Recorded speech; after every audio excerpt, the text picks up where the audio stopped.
Sandy, it's such an honor to meet you. When I heard about your story, I started believing that one woman can really make a difference in a community, and you actually helped reduce the criminal activity in your neighborhood in LA.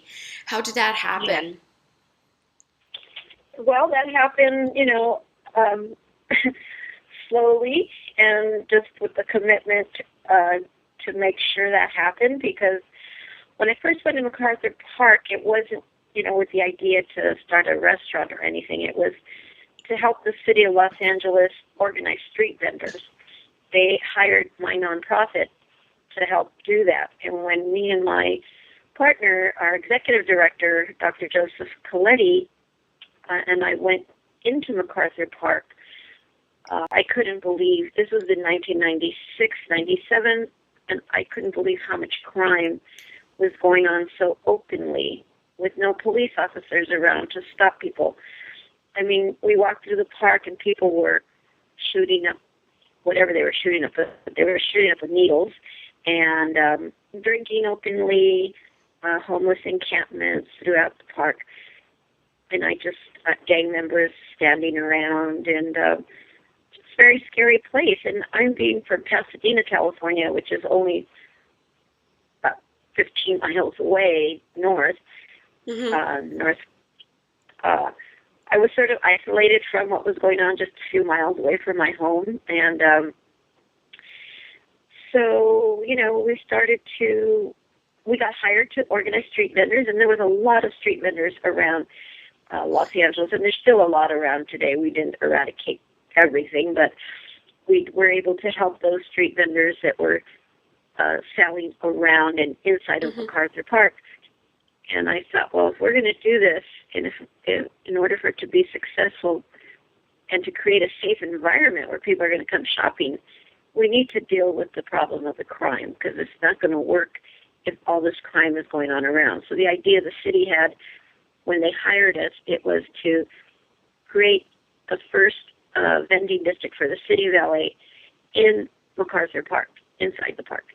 And the idea, this was sort of a pilot project, and they wanted to try to create different vending districts throughout the city in different open spaces.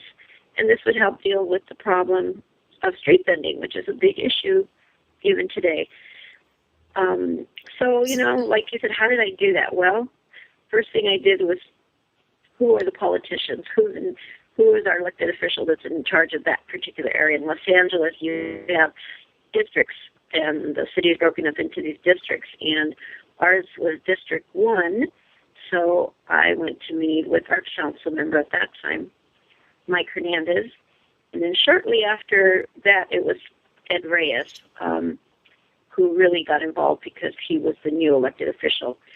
Mike was on his way out, but Mike Hernandez was the one who really pushed to get the sidewalk street vending districts going in the city. But unfortunately, his term ended, and our new council member now is Ed Reyes, and now his term is ending. But he worked with me very openly and hands-on, saying, okay, what can our office do? And they also funded our program to get some money to build the carts. So it was like something that was going on twofold. It was concurrently going on, just creating a vending district and cleaning up the crime. Because as we're organizing vendors and building carts, we're trying to clean up the park before these carts are built and getting ready to roll into the park. And Joe Coletti, our executive director, said, Sandy, I need you to go around the community and find out, put on your community organizing hat and just get everybody to the table. Let's just have a big community meeting to let folks know what we're doing and how can we all work together to clean up the park. So that was the beginning of what we call today Rediscover MacArthur Park Alliance.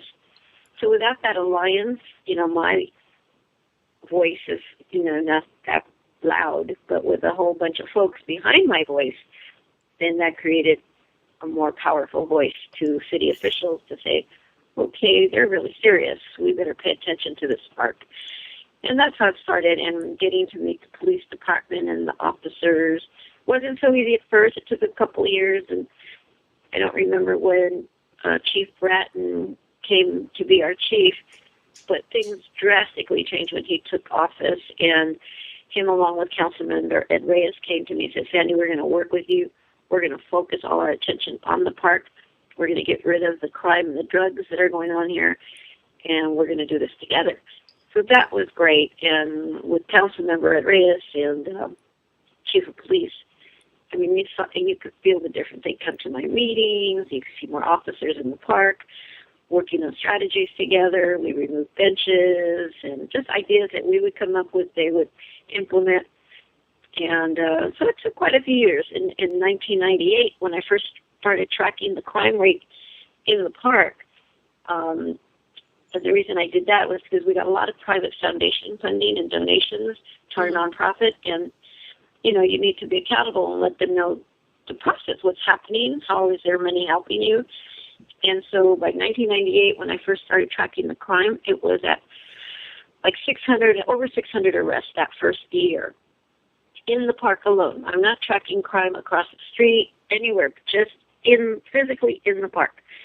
Okay. And then I kept doing that, and we kept doing activities. We created what we call family fun activities. We kept just, getting more vendors, legal, permitted, selling things.